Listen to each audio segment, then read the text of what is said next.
When painting the equipment for German Heer infantry, it's important not to go crazy with the colors. Making every piece of equipment a completely different color can look a bit odd. Instead, try to build on the colors already present in the uniform so everything feels cohesive while still adding some visual interest. For the black leather items, things like the bayonet scabbard, holster, sight case, and similar gear, I start with smoke black.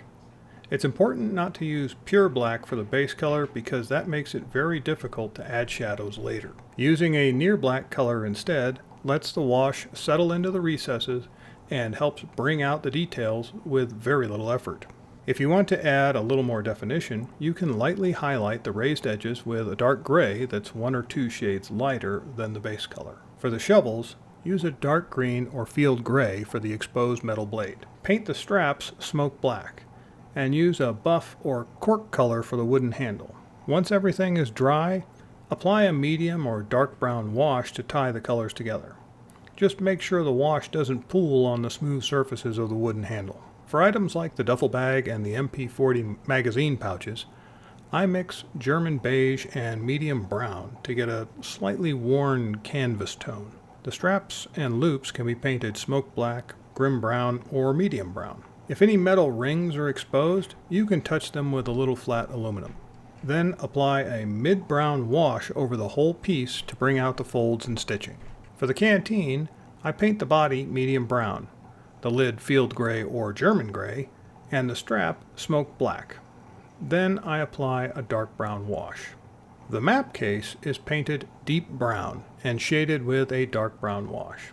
If you want to add some wear, mix the deep brown with a little ochre or beige and lightly touch the raised edges. The gas mask case and canister are painted field gray. Then highlight the raised areas using field gray mixed with green gray or just straight green gray. An overbrushing technique works very well here and makes this step quick and easy. After that, apply either a dark green wash or the same military shader wash used on the uniform. You can paint the poncho field gray and apply a wash. But if you already have the colors on your palette, it's not much extra effort to paint a simple camouflage pattern. Start with German beige, then add a few irregular shapes of medium brown and camo dark green. Don't worry about making the pattern perfect. At this scale, it just needs to read correctly. If you want to add a little extra detail, you can lightly paint a few small dashes in dark camo green or a German gray. The straps can be painted smoke black or dark brown. The infantry equipment is a great opportunity to add some extra interest to a figure without spending a lot of additional time. Taking a few moments to pick out the small details can make a big difference in how the finished figure looks.